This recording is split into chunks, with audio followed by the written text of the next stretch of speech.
जय हिंद। आज हम लोग इस वीडियो के माध्यम से छाहिर किताब की 10वीं कहानी के बारे में विस्तार से जानकारी प्राप्त करेंगे, जिस कहानी का नाम है देवता के खाए गेले डाकिन और जिसके लेखक हैं चितरंजन महतो चित्रा जी। छाहिर किताब की ये अंतिम कहानी है। अगर आपने पहले 9 कहानियों से संबंधित जानकारी प्राप्त किया है तो ये छाहिर किताब की आपकी 10वीं कहानी है। अगर आप 10 कहानी से संबंधित पूरी जानकारी प्राप्त कर लेते हैं तो छाहिर किताब से संबंधित आपसे कोई प्रश्न नहीं छूटेंगे। चलिए इस कहानी को हम आपको डायग्राम के माध्यम से बताते हैं। अगर आपको आवश्यकता हो कि हम पंक्तिबद्ध तरीके से ये कहानी को बताएं तो हम पंक्तिबद्ध तरीके से भी ये कहानी को बता देंगे, लेकिन पिछले मैंने जितने भी कहानियाँ आपको बताया है वो पंक्तिबद्ध तरीके से बताया है ताकि आपके अंदर खोटा से संबंधित एक अच्छी समझ बन पाए, आप उन सारे शब्दों से अवगत हो पाएँ, उन सारे सेंटेंस से अवगत हो पाएँ कि खोटा में कैसे कैसे किस तरह से सेंटेंस बनाए जाते हैं, कौन कौन ऐसे शब्द का प्रयोग किया जाता है। अगर हम इस कहानी को पंक्तिबद्ध तरीके से भी बताते हैं तो जितने भी पॉइंट आएंगे वो यही सारे पॉइंट होंगे, जितने भी कॉन्सेप्ट निकल के आएंगे ये सारे यही कॉन्सेप्ट होंगे। लेकिन अगर आपको आवश्यकता पड़ेगी तो आप कमेंट सेक्शन में अपना राय व्यक्त कीजिएगा, हम पंक्तिबद्ध तरीके से भी इस कहानी को बता देंगे। लेकिन पढ़ने के बाद आपका जो मूल कॉन्सेप्ट निकल के आएगा वो इतना ही होगा। कहानी का नाम है देवता के खाए गेले डाकिन। इसका मतलब समझने के लिए पहले थोड़ा सा आपको कहानी को समझना पड़ेगा। इस कहानी के 2 प्रमुख पात्र हैं जिनका नाम है निर्मल दास। कोई भी कहानी बीती हुई घटनाएं पे लिखी जाती है और कहानी पढ़ने के पीछे कोई ना कोई सीख जरूर छिपा हुआ होता है। तो ये कहानी पढ़ने के पीछे एक ही सीख है कि अगर आप किसी को अपना जीवन साथी बनाते हैं तो वो आपके लेवल का होना चाहिए। लेवल का होना चाहिए कहने का मतलब ये है कि जिस परिवेश में आप रहते हैं, जो आपका खान पान है, जो आपका वेशभूषा है, जो आपका धर्म है, इसी के लिए हम आपको ये बताएं कि वो आपकी लेवल की होनी चाहिए। जो आपका खान पान है, जो आपका पहनावा ओढ़ावा है, उन सारी चीज़ों से वो भी अवगत होनी चाहिए। जैसे अगर आप किसी लड़की से शादी कर लेते हैं या आप अगर लड़की हैं तो किसी लड़के से शादी कर लेते हैं तो इन लोग के परिवेश में थोड़ी बहुत समानता होनी बहुत ही ज़रूरी है। ऐसा नहीं कि आप बहुत देहात से बिलोंग करते हैं, ठेठ देहात से बिलोंग करते हैं और आपकी शादी दिल्ली वाली लड़की से हो जाती है तो इनका लेवल कुछ अलग होगा, आपका लेवल अलग होगा, इनकी सोच कुछ अलग होगी, इनकी सोच कुछ अलग होगी। अगर सोच में समानता नहीं होगी तो ये लड़ाई झगड़े होते रहेंगे, क्योंकि सोच ही नहीं मिल पा रही है तो लड़ाई झगड़ा होना एक आम बात बन जाएगी।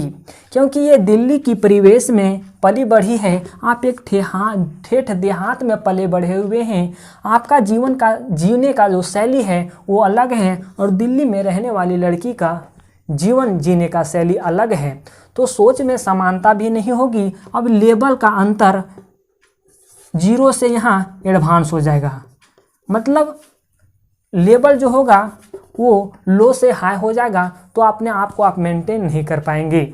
ठीक इसी कहानी में ऐसा ही हुआ है। और दूसरा ये भी है, ये कहानी का सीख है कि दूसरा, अगर आपकी एज 18 है, कोई लड़का का एज अगर 35 है और अगर वो 18 वर्ष की लड़की से शादी कर लेता है तो ऐसा भी नहीं होनी चाहिए। लगभग यहाँ एज का अगर अंतराल देखा जाए तो 2 गुना है। और आपने सुना होगा कि एज बढ़ने के साथ साथ आपकी ज्ञान की भी वृद्धि होती है। तो ये लड़की का जो सोच होगा वो काफ़ी नीचे होगा, आपका सोच जो होगा वो काफ़ी ऊपर होगा। तो ऐसे में सोच का भी इस प्रकार से भी समानता नहीं मिल पाता है और रहना आप लोगों को साथ में ही है। अगर सोच में समानता नहीं मिल पा रही है तो ऐसी स्थिति में लड़ाई होना एक निश्चित है। ठीक उसी प्रकार से यहाँ निर्मल दास और शोभा रानी के बीच ही हुआ है। और ये कहानी पढ़ने के बाद आपको यही सीख प्राप्त होगी कि ये दोनों घटनाएं में आपको किसी भी हर हाल में किसी को जीवन साथी नहीं बनाना चाहिए। निर्मल दास एक काफ़ी उम्र वाले व्यक्ति होते हैं। आप ऐसे समझिए, काफ़ी उम्र वाले व्यक्ति मतलब चच्चा उम्र के व्यक्ति, चच्चा उम्र के व्यक्ति बोल दिए तो 35 वर्ष के व्यक्ति होते हैं। कहानी में ये वर्ष का कोई मेंशन नहीं है, लेकिन आप मानिए कि 35 वर्ष के कोई व्यक्ति होते हैं और ये कम उम्र वाली लड़की से शादी कर लेते हैं। निर्मल दास और शोभा रानी के बीच जो संबंध होता है वो पति पत्नी का संबंध होता है। ध्यान रखिएगा, ये जो कहानी है वो ठंडे महीने की कहानी है, अर्थात पुष माघ महीने की कहानी है। ठीक है। इस कहानी के जो दो प्रमुख पात्र हैं जिनका नाम है निर्मल दास और उनके पत्नी का नाम है शोभा रानी, इन दोनों के बीच का जो एज का फासला होता है, उम्र का जो फासला होता है वो काफ़ी अंतर होता है।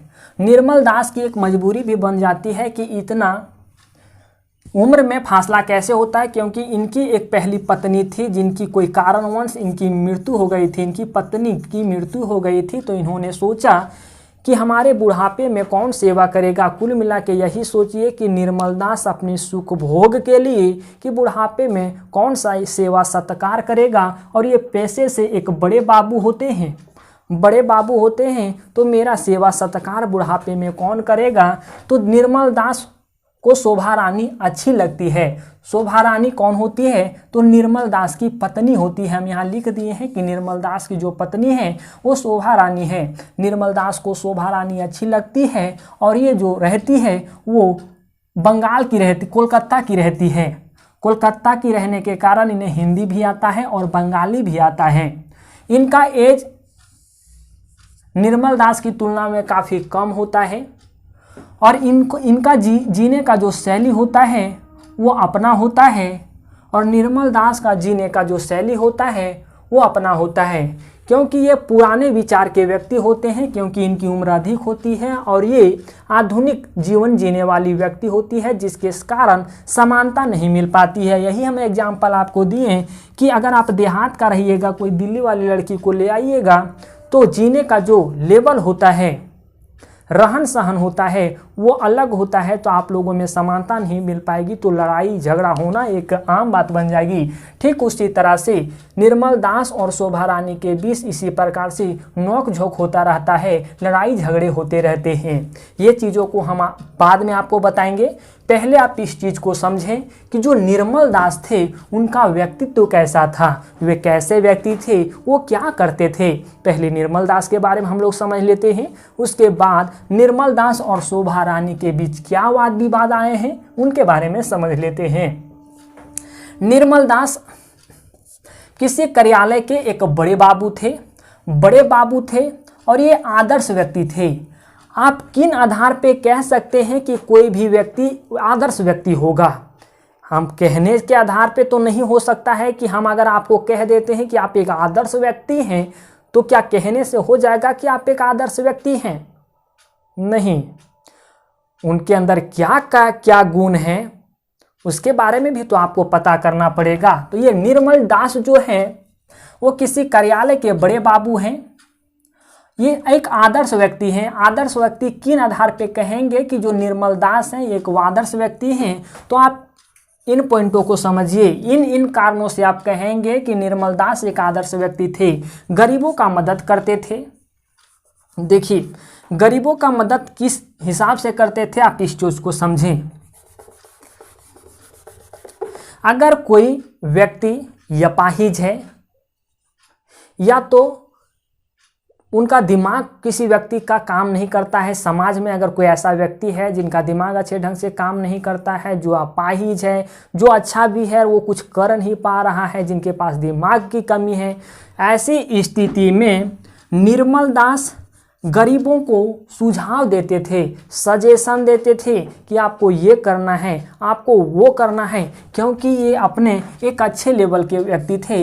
ये किसी कार्यालय के बड़ा बाबू थे और किसी कार्यालय के बड़ा बाबू होने के कारण इनके पास बहुत ऐसे लोग भी जाते थे जो इनसे सजेशन लेते थे, जो इनसे सुझाव लेते थे। जो निर्मल दास थे वो गरीबों को कभी पैसे नहीं देते थे। पैसे इसलिए नहीं देते थे कि अगर हम किसी भी गरीब को पैसे दे देते हैं तो वो पैसे से सिर्फ एक दिन अपना पेट भर सकता है, एक दिन का गुजारा कर सकता है। लेकिन अगर हम इसी गरीब व्यक्ति को कुछ रास्ता बता देते हैं, कुछ हुनर बता देते हैं, तो वो व्यक्ति किसी से पैसा कभी नहीं मांगेगा और अपनी हुनर के बदौलत जीवन भर वो अपना पेट पालेगा। जिसके कारण वे पैसे नहीं देते थे जबकि सुझाव दे देते थे, हुनर दे देते थे। दूसरा कारण ये था कि इनमें दिखावापन नहीं था। मतलब ऐसे नहीं कि ये महंगे महंगे कपड़े पहन लिए, पैसे होने के बावजूद ये भी कभी दिखावापन नहीं करते थे। गांव में सबसे अच्छा व्यवहार था, गांव में सबसे अच्छा व्यवहार था। और जब कोई सांस्कृतिक कार्यक्रम हुआ करता था, राजनीतिक कार्यक्रम हुआ करता था या सामाजिक कार्यक्रम हुआ करता था, तो ऐसे स्थिति में निर्मल दास जी को हमेशा बुलाया जाता था। ये एक समाज सुधारक व्यक्ति थे। अब हम आपको बताते हैं कि किन आधार पे ये एक समाज सुधारक व्यक्ति थे। नशा नहीं करते थे, ये कोई नशीले पदार्थ का सेवन नहीं करते थे, समाज सुधारक व्यक्ति थे। समाज में कुछ ऐसा उत्पीड़न होता था तो ये सहते नहीं थे। और इनकी एक और भी खास बात ये थी कि ये बड़े बाबू थे ही थे, ये कभी किसी से रिश्वत नहीं लेते थे। आप किन आधार पे कह सकते हैं कि ये एक समाज सुधारक व्यक्ति थे? तो कुछ चीज़ों का ये विरोध भी करते थे, उन आधार पे आप कहेंगे कि ये जो व्यक्ति थे वे एक समाज सुधारक व्यक्ति थे। महिला का अगर उत्पीड़न होता था, महिलाओं को सताया जाता था, प्रताड़ित किया जाता था, तो ये उसका विरोध करते थे। दहेज प्रथा का विरोध करते थे। दहेज प्रथा को ये गलत बताते थे, गलत है भी और गलत बताते थे।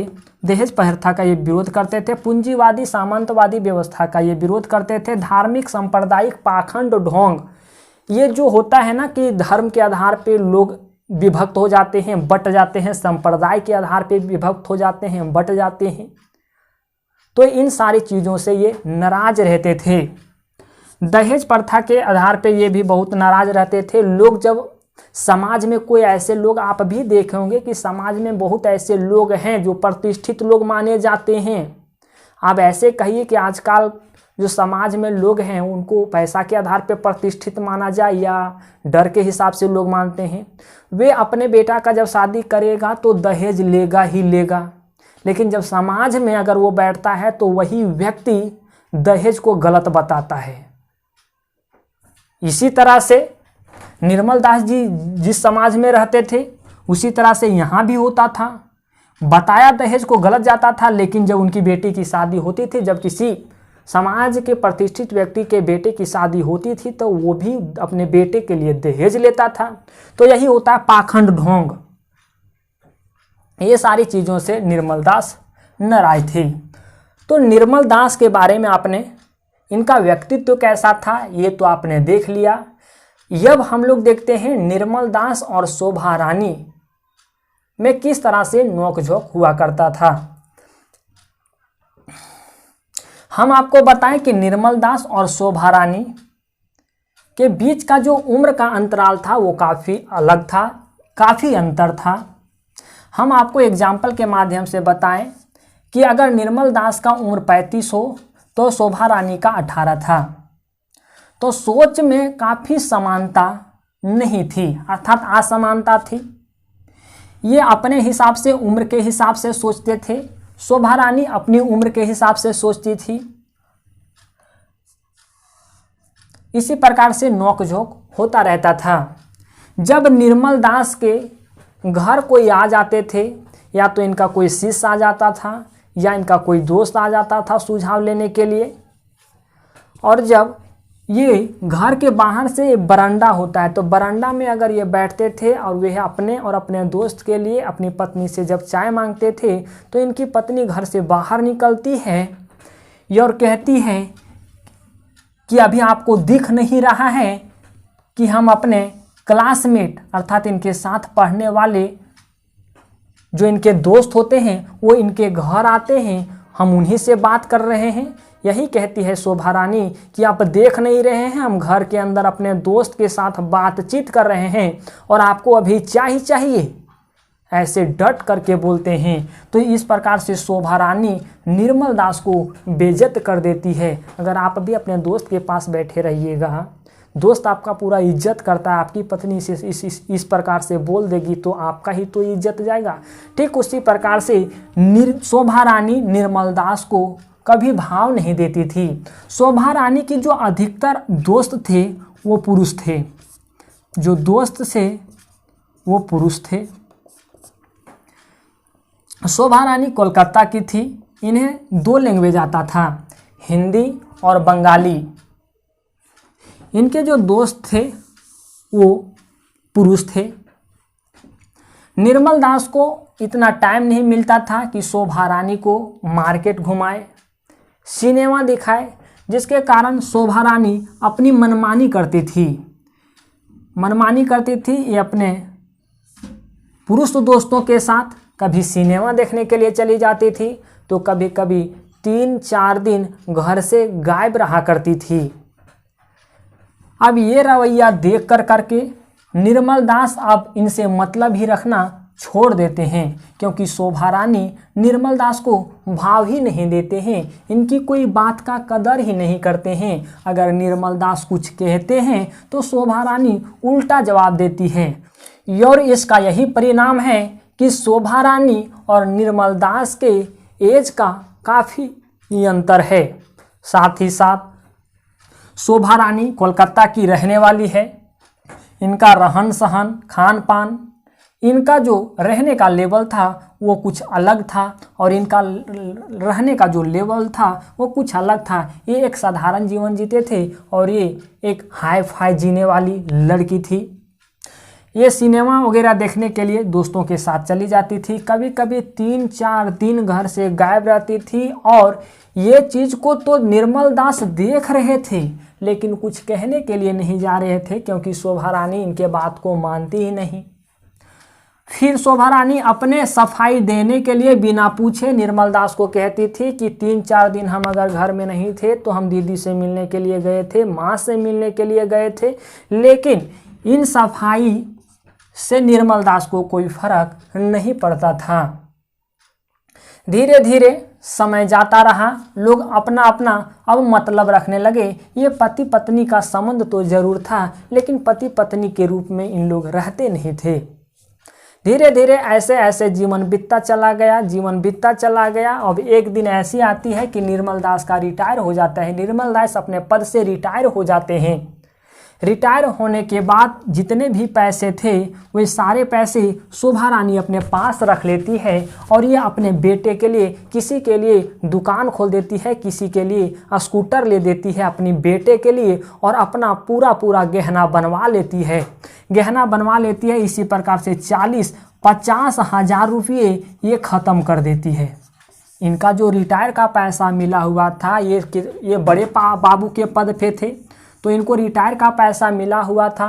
जब रिटायर का पैसा मिला हुआ था तो शोभा रानी अपने पास पैसे को रख देती है और उन सारे पैसे से अपना कुछ गहना बना लेती है, अपने बच्चों का स्कूटर ले देती है और किसी का दुकान खोल देती है। अब इसी प्रकार से 40-50 हज़ार रुपये इन्होंने ख़त्म कर दिया।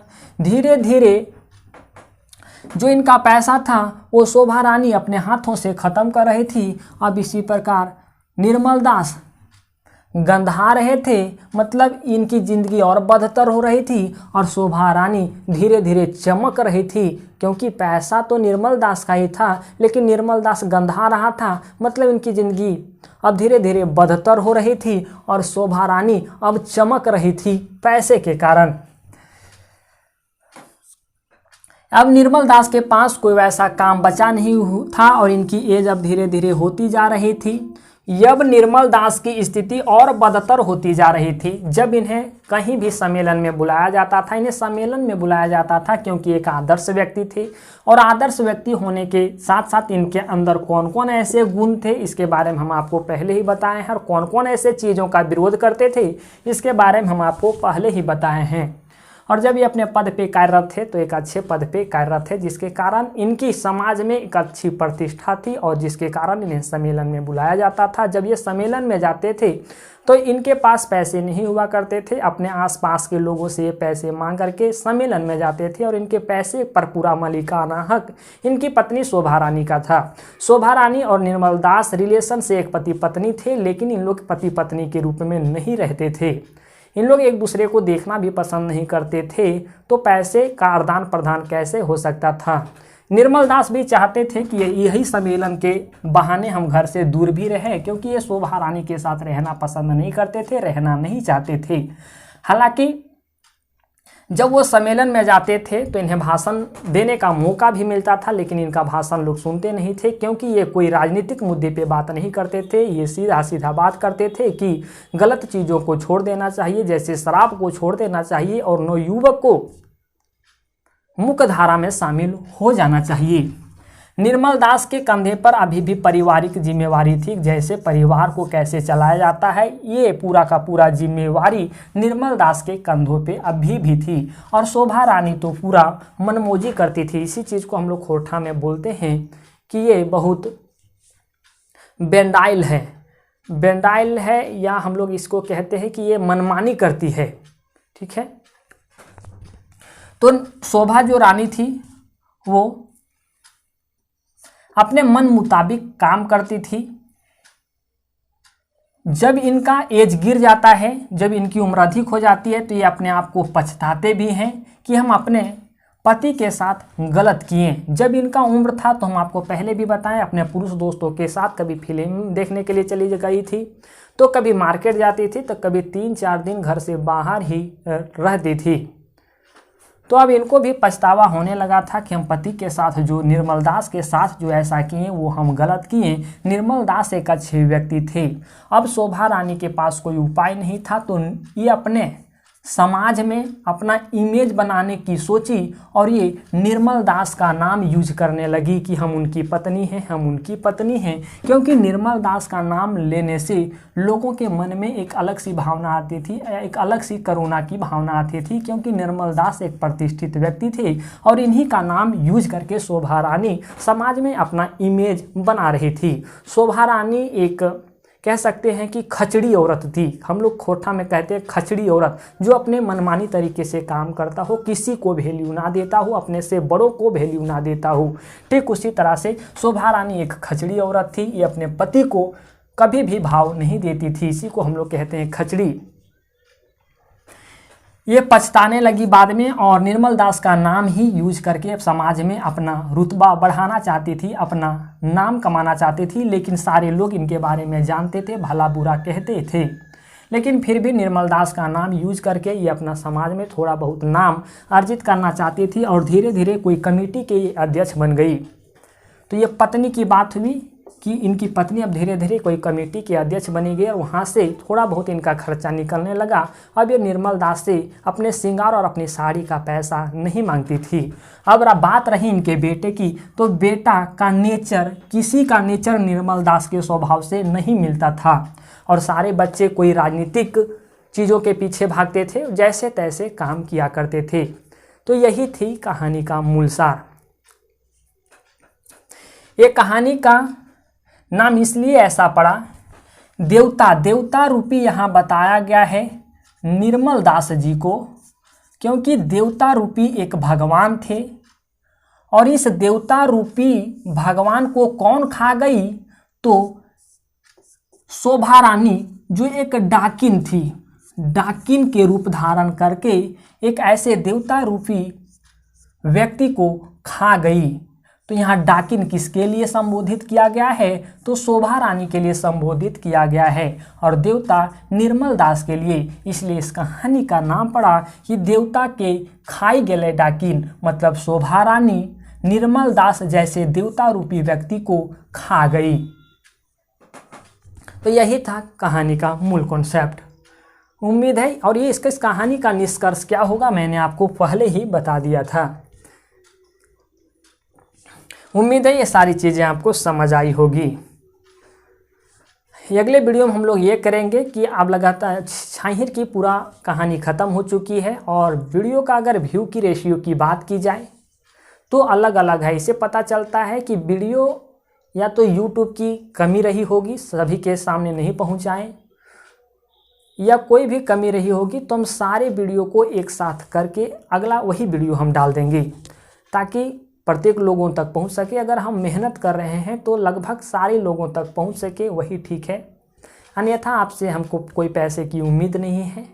आप पढ़िए, जब जब हमें टाइम मिलेगा आपको हम वीडियो प्रोवाइड करते चले जाएंगे। अभी एक किताब ख़त्म हुआ है, आपके कुछ प्रश्न थे ऑब्जेक्टिव से रिलेटेड, हम वो भी करवा देंगे। आपका अगर व्याकरण है तो हम वो भी करवा देंगे, और सारे किताब आपको हम धीरे धीरे कंप्लीट करवा देंगे। टाइम के अभाव के कारण वीडियो थोड़ा लेट पहुंचता है। कोशिश करेंगे कि वीडियो लगातार आप तक हम जल्द पहुंचा पाएँ।